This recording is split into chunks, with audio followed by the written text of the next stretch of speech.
Welcome back to Ride JBI. My name is Anthony, and next to me is Chappie Fiend. Chappie is our resident test rider here at Ride JBI, so he not only helps us develop Stark Varg settings, but other settings as well. He's also been a customer of Ride JBI for many, many years. So it's about time that we finally got him on the podcast to talk about his experience, not only as a customer, but also as a test rider here at Ride JBI. Totally. Thanks so much, man. I've loved being a part of the team. JB initially helped me, I don't know, almost 5 years ago with a two-stroke build that I did.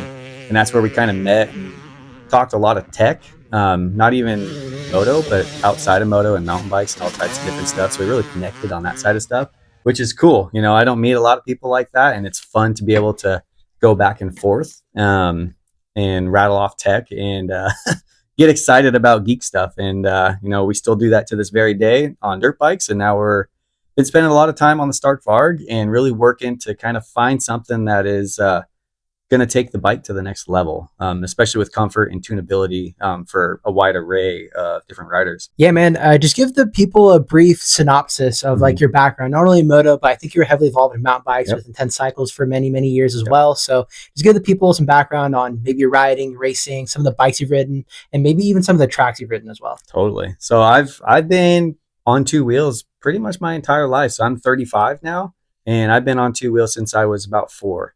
Grew up racing motorcycles, followed that as my passion for many years. Got my pro license, raced the privateer life, doing that whole 9 yards. And that was amazing. I got to experience so many different things, traveling the country, racing my dirt bike with my family. And that's where it all started, right? Like racing with the family. And full circle, that's what I do today, but with my own children, which is pretty amazing. But in between that first stint of racing moto growing up, I transitioned to mountain bikes, where I worked at Intense Cycles USA for about 9 years. And I was the technical director there for about 4 of those. So we worked on developing mountain bike tech, suspension, kinematics, geometry, just working out every aspect of the bike, and not only how to make the bike perform better, but work better per category.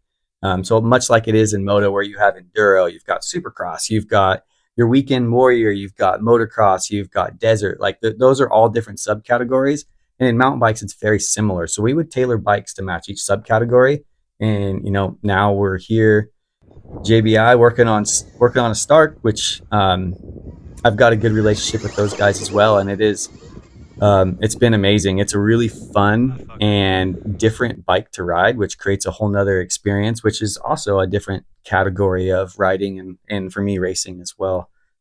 So I've been taking a lot of what I've learned growing up racing and that same mentality, as well as what I've learned working at Intense and developing product. And we're kind of doing something similar here, trying to make the bike as best as it can be per category for a rider.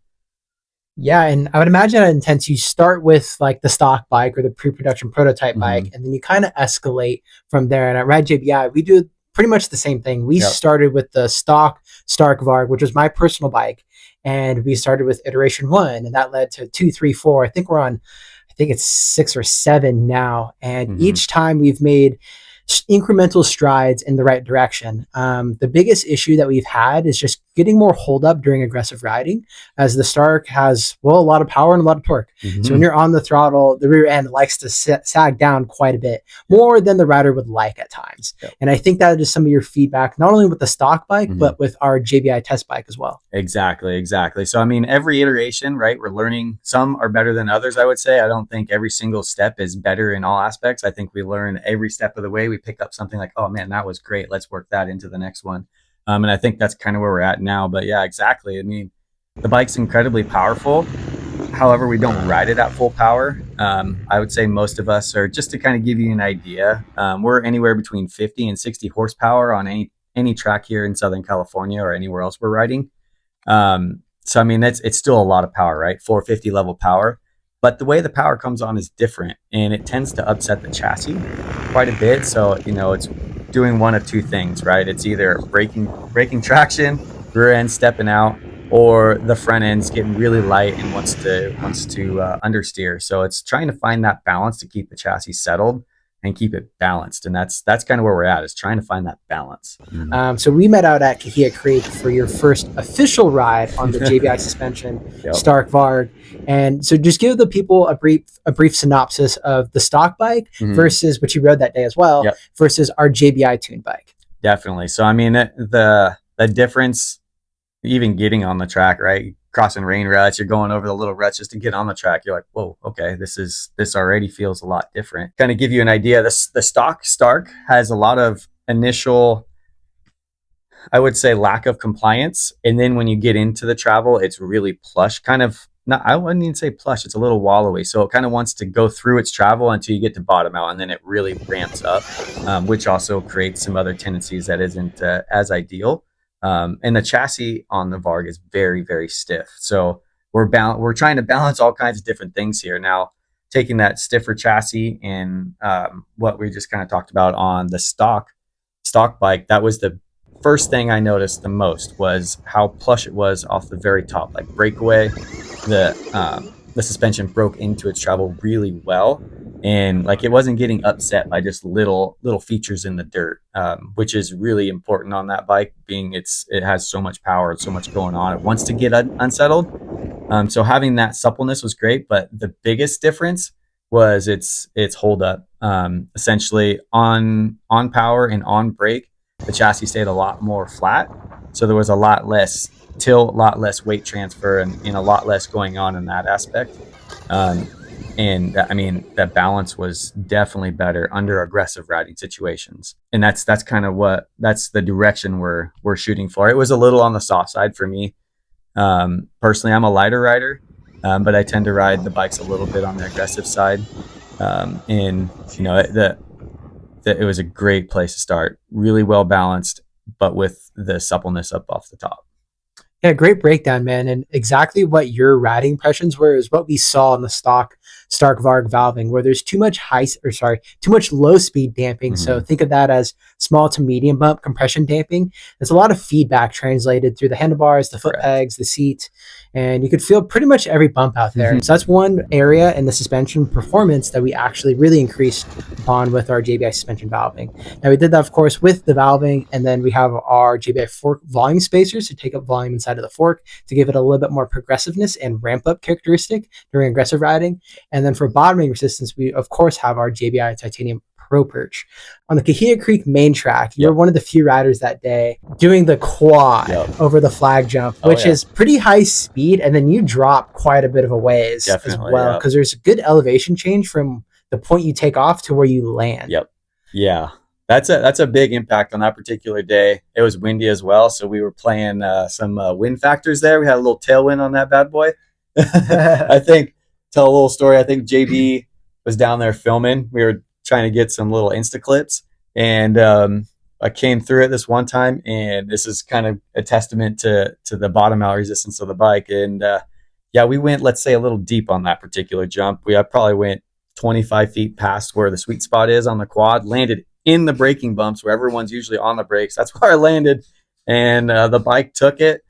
No banged up wrists, no banged up ankles, man. We carried on right on through that, and that was like, oh, okay. On any other bike, I would have been a little sore after that one for sure. But we rolled away on that one pretty solid. Now we touched on it earlier a little bit as far as like the rear end or the rear shock, just not having quite enough hold up when you're on throttle. But where do you think we could improve upon our JBI spec settings for this particular year, make, model bike? I mean, kind of where we're at now is we're just looking to get the bike to keep the front end a little bit more planted under acceleration, and that's kind of my main goal. I feel like the fork's pretty solid where we're at least until we get the rear to kind of catch up to the fork. It's just, I just want to get that again, like what we're trying to fight with this bike is try to keep the bike planted under more situations during aggressive riding. And that's it really, is just get the bike to keep the front end more planted. And the tricky thing about suspension, it's always a give or take. We can go stiffer and get more performance, more hold up, better bottoming resistance out of the bike. But the second we go stiffer, we lose comfort. We lose small to medium bump compliance and all those things. So we're really just splitting hairs at this point, trying to buy it out both ends, which sometimes works and sometimes doesn't. But I think we're just kind of now almost a year into this project with the all new Stark Varg. And we're kind of getting to the point now where it's getting harder and harder to really fine tune both ends without compromising too much on one end of the spectrum. Exactly. Yeah. I mean, like you said, it's exactly what it is. You can't give somewhere and not take away from somewhere else. So it's a balance for sure. And I mean, the small bump compliance on the rear, I think, is there, which I think opens our window up a little bit to play with a little bit more damping, or, you know, whatever other fun stuff we can experiment with to try to get the chassis to stay a little bit more flat under acceleration. But we don't want to lose the compliance, because then we lose traction, and, well, the Stark's got a lot of power, so we need to keep that rear end planted and hooking up. Yeah, absolutely. Well, dude, I've really enjoyed this conversation. We've been hanging out for the past, I'd say, 40 minutes now, and Totally. You'll be seeing a lot more of Chappie Fiend around here at the Rad JBI shop. If you see him at the track, he is number 57. I am coincidentally also number 57. We're like brothers without even knowing it. Yeah, similar sizes. Yeah. So it's just cool having you on the team, and I'm just really looking forward to our next iteration of the JBI spec Stark Varg. Totally, man. I appreciate the time and I appreciate the opportunity. I look forward to having more fun on bikes. Yeah. Well, if you guys haven't already, be sure to subscribe to the. Thank you guys again for watching, and we'll see you guys in the next episode. You.